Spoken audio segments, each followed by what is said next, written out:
As millions of Americans await their second stimulus check, the push to get to the finish line is so close as millions of Americans are behind the Problem Solvers Bill, a bipartisan bill that includes your second stimulus check, includes extension of FPUC, includes rent, and a lot of things millions of Americans want.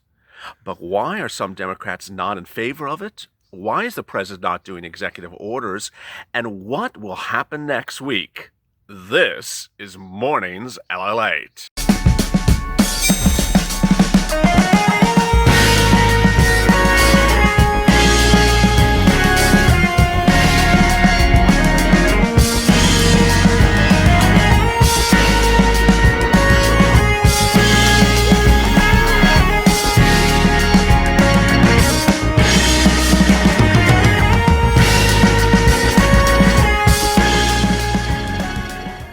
Hey, good morning, everybody. It's Sunday morning. Hope you're good and safe. I'm here, you're here, and I have great news. I now have a peacock named Pete, who's 27 years old, who watches this channel as well.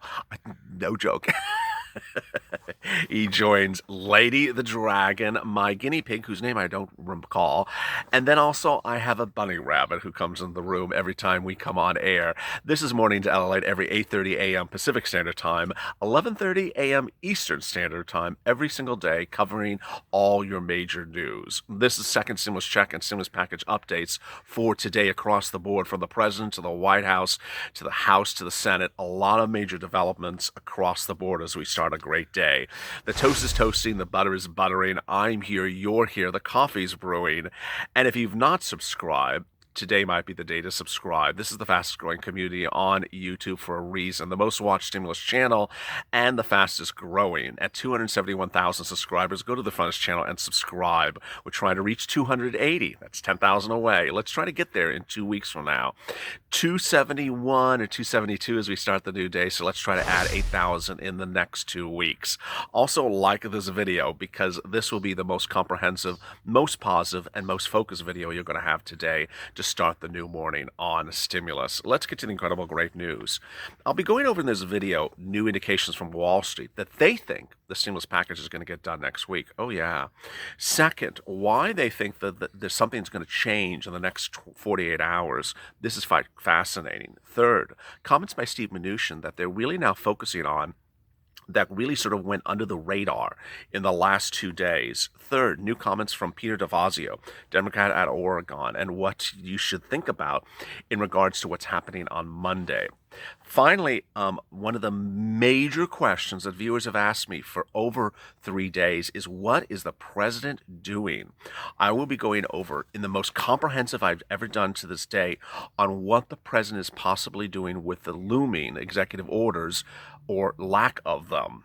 More about that in a second. Let's get to the breaking news. The breaking news as we start a Sunday morning is that Wall Street is expecting the stimulus package to be passed next week. Yes, a lot of major indicators are now saying they expect the stimulus package to be passed in the matter of a few days. And this is amid a lot of mixed messaging, as you recall. On Friday, I detailed the banks, and a couple of the banks had indicated that they suggest perhaps we're not going to get a stimulus package. So let me make adjustments to our forecasting. Well, not all agree. Some have a very optimistic look for next week, and that is the oil sector.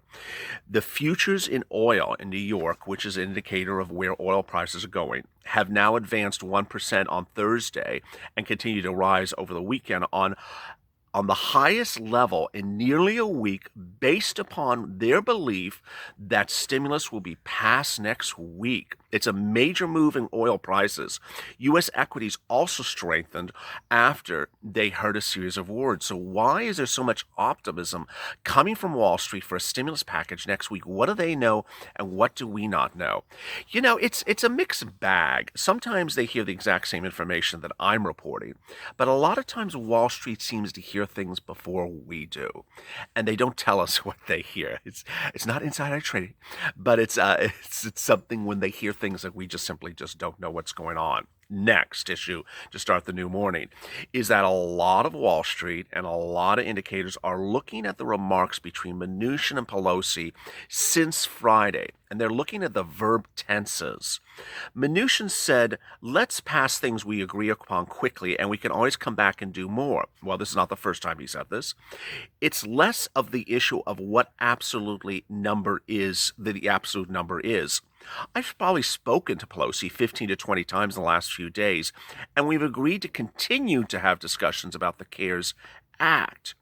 Now, that sentence makes it sound like he had not started negotiations with Pelosi. But another series of quotes that Wall Street looked on said that they thought that Mnuchin indicated that he had been negotiating with Pelosi all last week, but was not telling us. The oil sector, the futures in New York for oil, believe that Mnuchin had already resumed talks for stimulus last week, but simply was not telling us.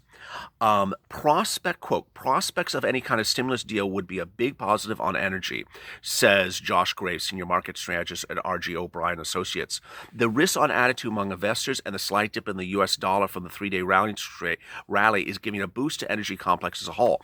They believe that the negotiations are actually underway and that we have not been told. Now, this will not be the first time that they've done this, these two, Pelosi and Mnuchin, because they did that with the CR twice, the continuing resolution, the budget bill. They had talked and got it done. Then she introduced her ones without the cows, without the money for the cows, hence the cow jokes and the casino. And then suddenly it was done again. And how did it get done again? Because they secretly met once again, and they didn't tell us they were meeting. Then Mnuchin on Thursday said, well, I talked to almost 15 to 20 times in the last few days. 15 to 20 different phone calls in the last few days. So they're talking a lot more than they're telling us. So for some reason, Wall Street believes that in those chats since Thursday, there has been movement to get the second stimulus package done. Interesting. It would not be the first time that Wall Street was correct and the rest of us didn't know what was going on. Next, Peter DeFazio, Democrat out of Oregon. He says that the airlines are going in the stimulus package next Monday. This is the package that you have to reject, but I got to tell you the importance of this. We're putting the airlines in, quote, he told News Overnight. He's the chairman of the House Transportation and Infrastructure Committee. We've been told the airline workers' relief is in the package, and we're grateful for the strong bipartisan support. What bipartisan support? It was going so well till I got to that sentence. I'm like, no, there's no bipartisan support for this bill. We are hopeful that this is the start of negotiations to help our industry and other industries in distress. Well, that's actually not DeFazio talking. That's Nicholas Cayo, head of the industry group of Airlines for America. It's nice. You're not there. You're flying somewhere. It's not bipartisan. The jobs and livelihoods of tens of thousands of U.S. airline employees are at stake, and the time is running out. We commend the congressional leadership and the administration for recognizing the urgency of the situation. Again, sort of out to left field, because the Trump administration, has nothing to do with the bill that's being introduced on Monday. In fact, they've told them to go, take a fly to the Bermuda Triangle. Now, let me turn to the issue of executive orders, which has really been a big issue. As we start the Sunday morning. We all know how many days we are away from the election. And people have categorically asked over and over and over in the comments of the videos, and I'm going to get to some of your comments in a second, 3,000 of them yesterday, was why has the president not done executive order? Is he going to do executive order? What do you personally think, LLA? What is your personal opinion? There's at least three possibilities of what's going on. One, it's coming up. Two, it's never going to happen. Or three, he has absolutely no idea what he wants to do. One, it's coming up. It could be coming up. The president has not done any, how would you say it, surprises yet in this election. We're just a few days away from the election. The races are close. He's not in a good position in the polls, and he has yet to pull out any surprises yet. This could be one of the surprises. The question is, why has he not pulled it out? So that is one of the indication of maybe this is something he's holding out for. I've always said that the Supreme Court nominee is something that helps his base and that he wanted to get the traction of that out. And once the traction of that sort of wears off by maybe Monday or Tuesday, then maybe he could do this. Um, is that a possibility? Absolutely, categorically. Next situation. He hasn't made up his mind. He simply doesn't know what he wants to do. Uh, you know, that is very possible. That is very possible because we have strange messaging from Mnuchin about, the president wants to do this, the president wants to do that. Well, when is the president going to do this? After he's not reelected? We're here just a few days away from the election, Steve. When is the president going to do these things that he wants to do that you say he's going to do? Is he going to do them or not going to do them? This you got to sort of pair with Larry Kudlow's remarks, which are the president wants to, but we really don't have to. The president would like to, but we really don't have to. That sort of fits into the scenario, which is the president is maybe mulled over the concept of sending out stimulus checks by executive order, mulled over the idea of extending LWA, but hasn't done it because we don't really have to. The last scenario is that he's just simply not going to do it. There is a lot of reasons, and people ask me, is he just not going to do it, LLA? What is your personal opinion? There's a lot of strange messaging with this president where he thinks doing something looks wrong and he wants to do the reverse. It comes from things like the mask, it comes from things like the wall, and now we're talking about stimulus for the economy.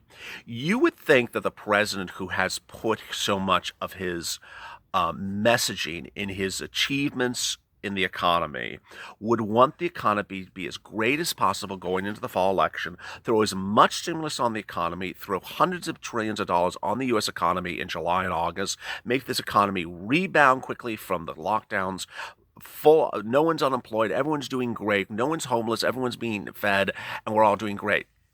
No, he didn't do that. So he didn't throw lots of stimulus on this economy, and the economy floundered. This economy is floundering. So what did he do? He did not put stimulus on the economy. He did not do executive orders with the exception of LWA and rent, which are, here nor there.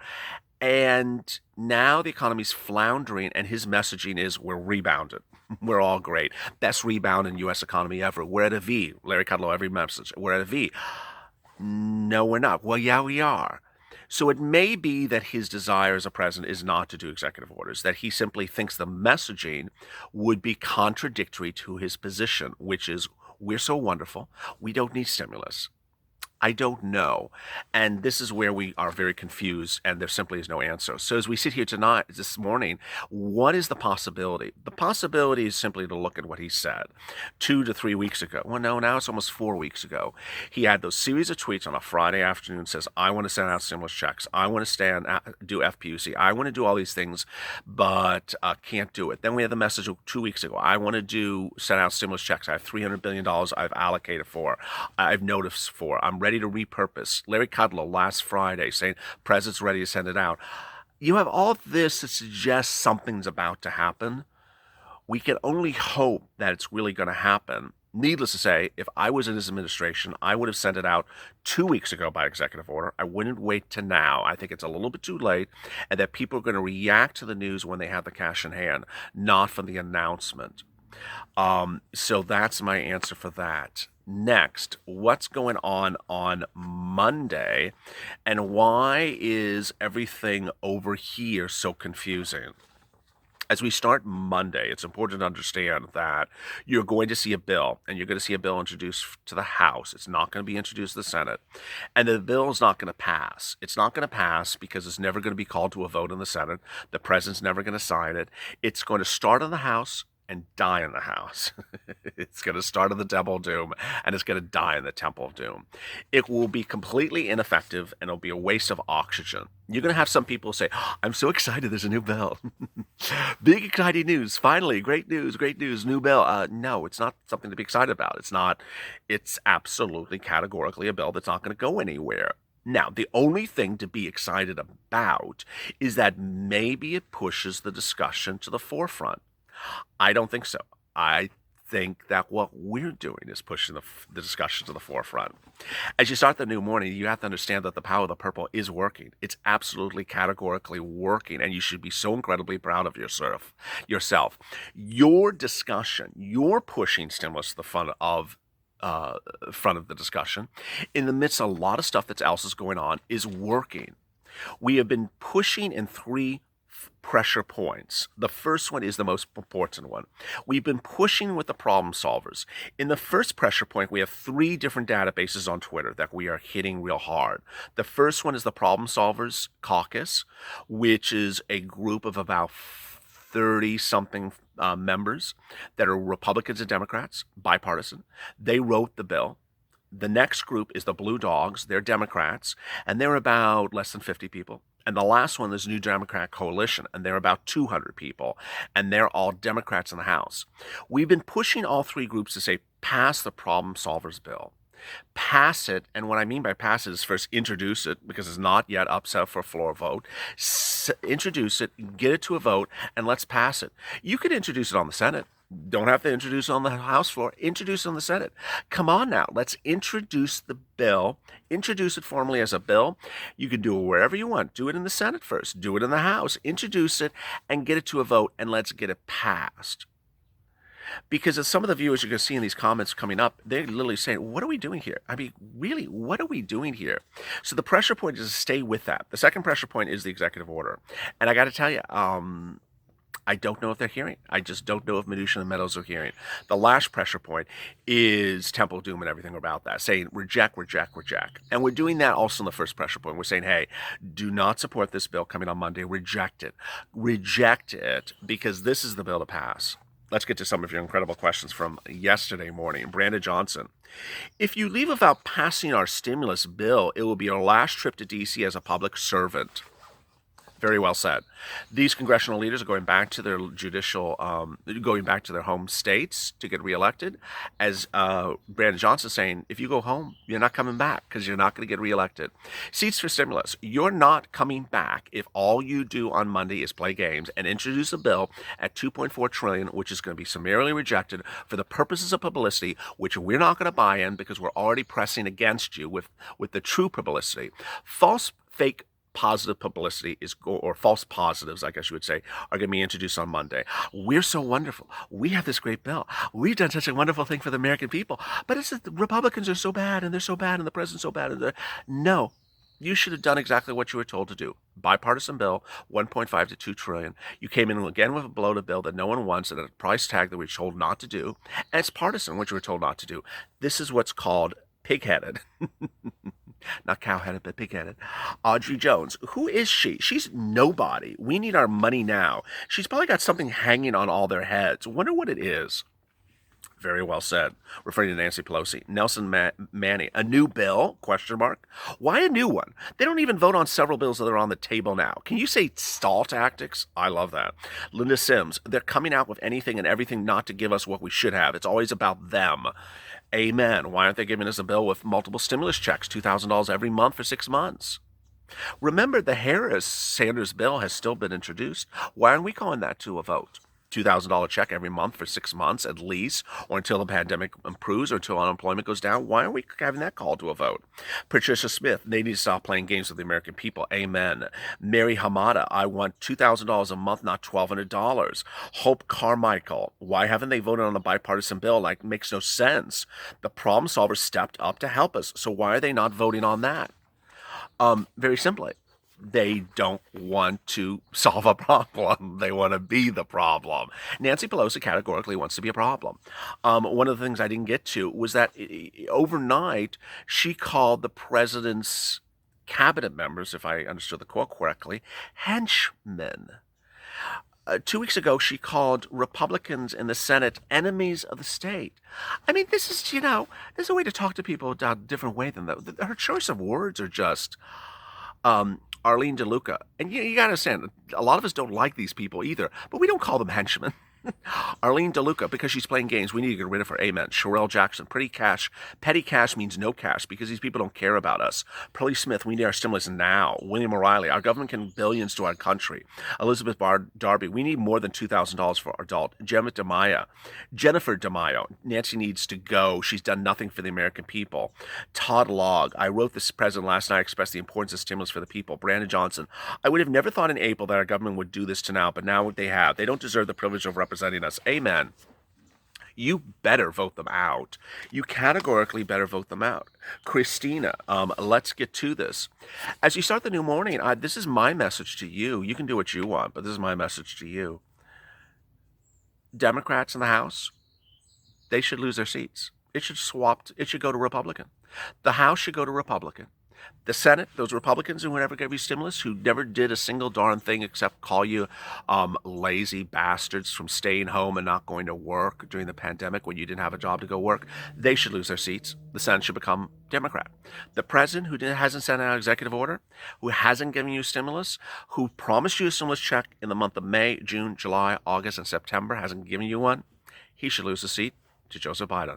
These people just don't do work. They don't deserve to be elected officials. It's as simple as that. And by writing up something on a computer and typing it out and writing just a Roman novel about stuff that no one wants, the stuff that's never going to pass, never talking to people, and never doing your job, which is to negotiate, to go and talk to other people from the other side, to chat with them, to go to the Senate and say, hey, if we do something in the House, we'll pass in the Senate. Doing nothing of that, but sitting in a crowned golden throne of a room, which is called the Speaker of a House's room, and typing up something and say, here we go, I'm going to keep my door locked and pass it or else, is not working for the American people. It's doing much of nothing. That's why you need to subscribe to this channel. We don't mince words here. We keep it positive. We keep it focused. We keep it motivated. And we're going to get this done. We're almost near the finish line. But we also don't mince our words. And this is the time to really stand up. It's time to stand up and subscribe to this channel. Become part of this family that's really fighting for everything. You see the comments of this channel. All the comments were geared the same way. Also like this video because this is the best video you're going to have to start the new morning. It's going to keep you motivated, inspired, focused, and on message. Coming up this afternoon at 3:30 is the check, then hazard pay, then FPUC, and then rent. Evenings at LALATE starts at 6:30 Pacific Standard Time with the check, and then 30 minutes after that is Purple Power. Hope you have a great morning. It's Sunday morning. A lot of stuff going on. I'll be on social media, so see you there. As always, stay informed, stay smiling, stay focused, and stay of LA for more.